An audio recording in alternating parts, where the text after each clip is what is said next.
pressão, ele contra Júlio César, partiu, bateu! E entra para a história com o 100º gol! Rogério Ceni, 38 anos de idade, põe a bola na rede! Escreve o seu nome na história!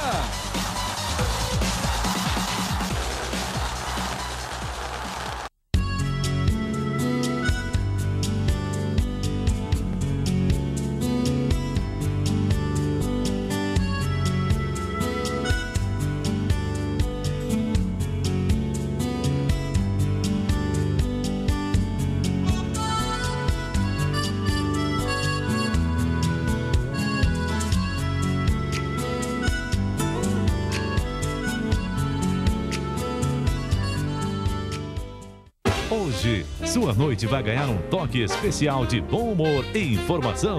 Programa do Jô.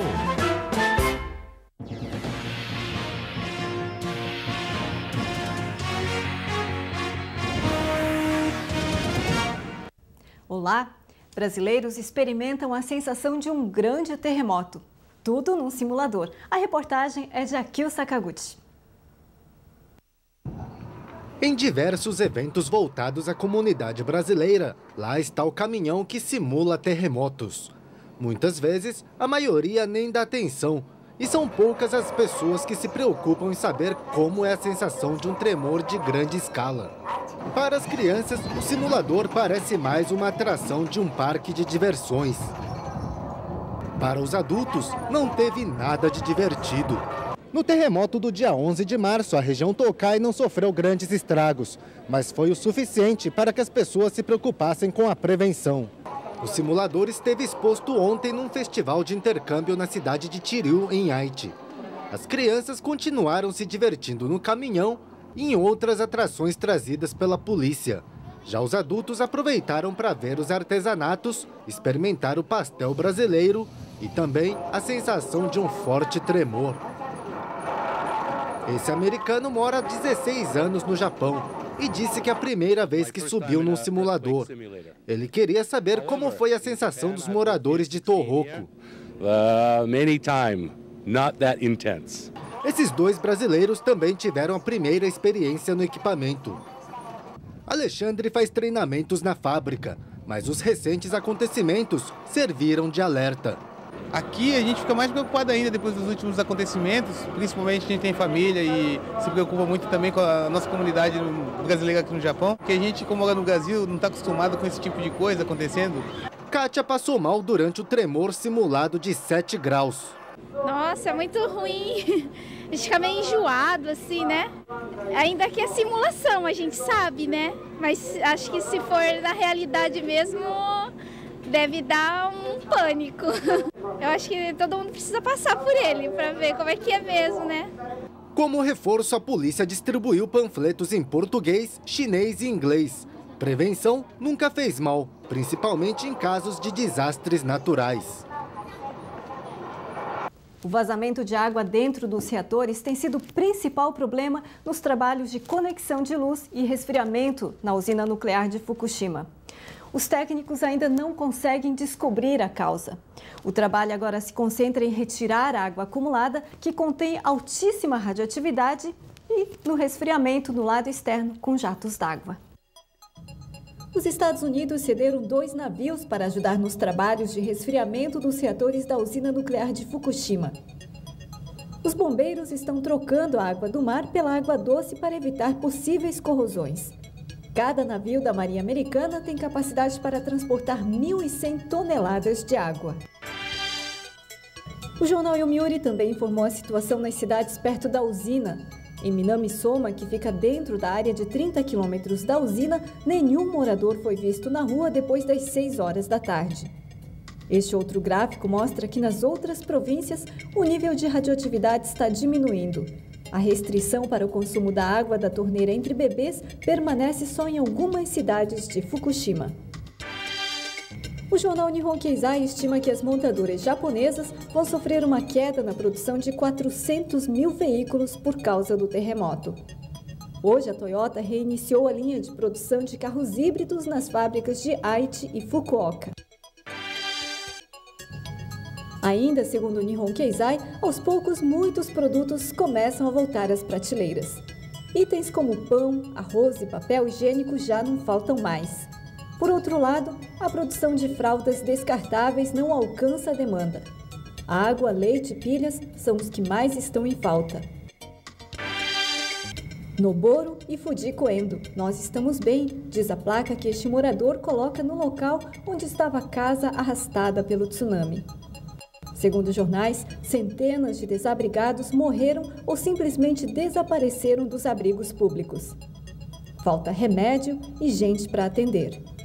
Muitos médicos acabam dormindo em caixas de papelão. Por outro lado, centenas de voluntários ajudam constantemente nas tarefas de ajuda nos locais mais afetados. Se você também quer ajudar como voluntário, procure uma NPO ou um centro de voluntários mais próximo. Eles trabalham em acordo com o Exército e a Cruz Vermelha para envio de grupos de ajuda. Voltamos a seguir com uma entrevista exclusiva com um especialista em medicina nuclear.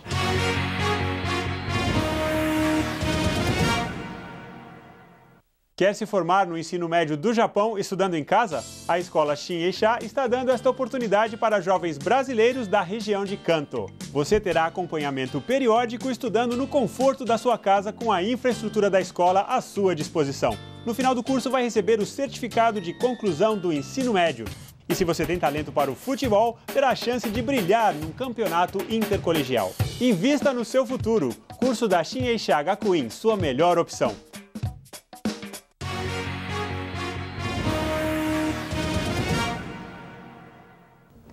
Mais de 2 semanas depois do terremoto de 9 graus de magnitude que atingiu o nordeste do Japão, os brasileiros ainda vivem em pânico. É o medo da radiação. Para um médico especialista no assunto, o temor não tem fundamento. Microsievert, becquerel, iodo 131, césio. Da noite para o dia, fomos bombardeados por uma série de termos que não fazem parte do dia a dia. Mas por mais complicada que a situação pareça, a população não tem por que ficar em pânico. Tranquilidade. É isso o que recomenda o médico especialista em medicina nuclear Eduardo Nóbrega. Nessa entrevista exclusiva ao JPTV, ele responde às principais dúvidas da população. Por que esse medo da radiação? O risco que existe para a saúde é principalmente da radiação da radiação beta e da radiação gama, porque a radiação gama atinge uma distância bastante grande e a radiação beta, ela tem uma probabilidade alta de produzir dano celular no DNA quando encontra esse DNA. Claro que tudo isso é proporcional à quantidade, à distância e o tempo em que você fica próximo de uma fonte. E também existe uma questão importante e que muito claro que uma coisa se chama exposição e outra é contaminação. O governo tem tomado as medidas corretas? O que o governo japonês fez? As agências de segurança? A coisa mais razoável possível. Existe um foco de possível risco, a gente afasta a população e vai afastando essa população da área onde esse risco possa ocorrer, não porque existe algo errado lá, mas porque pode vir a existir. E então, num momento como esse, você precisa retirar as pessoas de lá. Como o Japão é um país extremamente populoso e com alta densidade demográfica, retirar pessoas de um raio de 20 quilômetros de uma usina significa quase 250.000 de pessoas. Então, isso faz uma movimentação. O que a gente vê muito nas fotos e etc., são as pessoas saindo das áreas de risco. Elas são monitoradas, aqueles aparelhinhos que são passados nas pessoas são para avaliar se elas têm radiação. O que acontece se uma grávida tomar água contaminada? Isso é uma coisa tem que ficar muito clara, porque nós usamos quantidades muito maiores para exames e tratamentos, né, de crianças e mães, e não maiores um pouquinho mais, mas centenas de milhares de vezes maiores, e são limites seguros para uso humano. Mesmo nos tratamentos continuados, a gente estuda o uso de iodo 131 para tratamento de tireoide, câncer de tireoide, desde 1948. Existem 70, 80 anos, né, de experiência dentro dessa área e muitos estudos e diversos estudos realizados no mundo inteiro mostrando que mesmo pacientes que foram submetidos a regimes de altíssima dose para tratamento tiveram nenhuma alteração com descendentes, alterações genéticas próprias. Isso é um pouco do medo que a gente realmente tinha e sempre teve, né, com o fantasma da radiação para finalidades militares. A chuva ajuda a espalhar a radiação. O problema da chuva é se ela chove em uma área de alta contaminação, por exemplo, do lado da usina, ela leva essa água para algum lugar. Se ela levar para o oceano é ótimo, porque o oceano contém trilhões de litros de água, onde essa radiação vai se diluir e vai acabar chegando perto do ambiente. Se você leva isso para um rio ou para algum lugar, ele pode chegar a algum reservatório, mas sempre, a cada segundo que passa, a coisa vai ficando mais diluída, mais diluída, mais diluída, vai chegando a um ponto em que essa diluição é como se fosse um remédio homeopático, praticamente você não detecta mais. Então a ideia da água, enquanto o vento está soprando para o oceano, é muito mais seguro. Qual o risco de contaminação por alimentos? Essa quantidade detectada agora, mesmo que você ingerisse aquele brócoli ou espinafre que foi detectado, não teria problema nenhum. Nada. Ele seria, a maior parte desse iodo também seria, mais de 95%, eliminado pela urina assim que você digere. Ele não fica no corpo.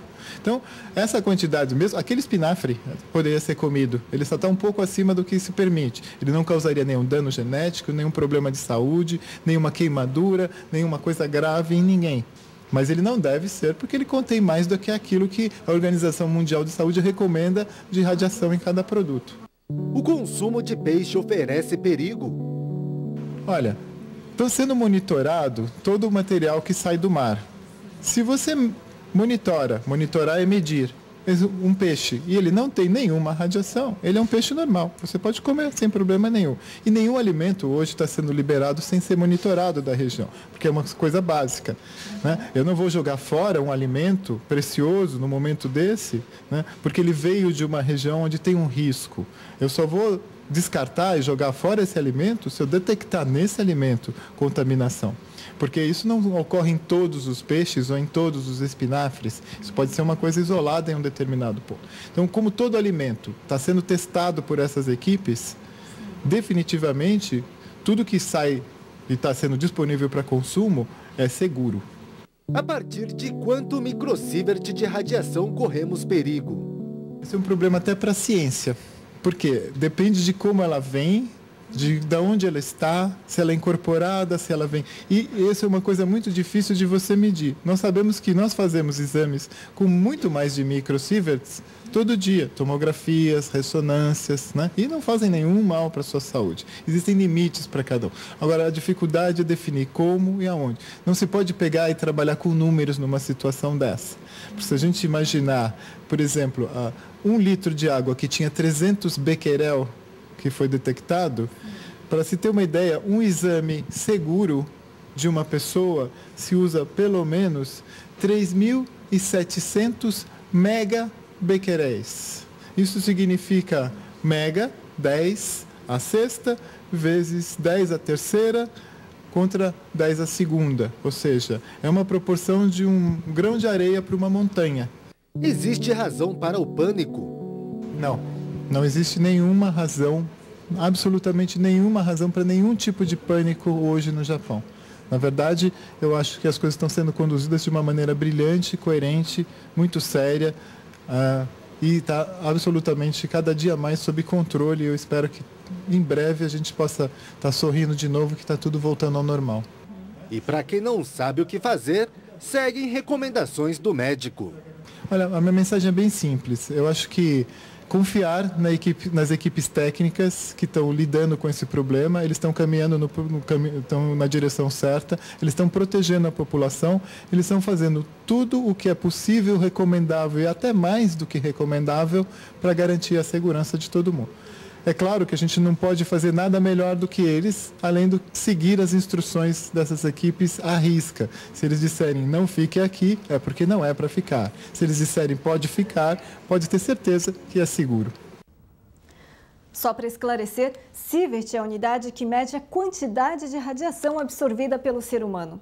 O Japão estabelece um índice rigorosíssimo de 1 milisievert por ano, muito abaixo dos 20 milisievert proposto pela Comissão Internacional de Proteção Radiológica. O JPTV fica hoje por aqui. Voltamos amanhã com mais informações.